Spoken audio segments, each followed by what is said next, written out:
it's a tragedy that could have been averted. All we had to do was listen to what Putin and the Russians were saying since 2008, what they would and would not tolerate.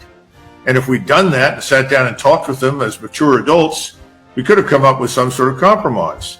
We did the opposite, punishing Russia, which is absurd nonsense. And we've ruined Eastern Europe. But the Russian commanders were instructed to minimize casualties on the Ukrainian side. Mm-hmm. In other words, they knew they were going into Eastern Ukraine, where most of the population is effectively Russian.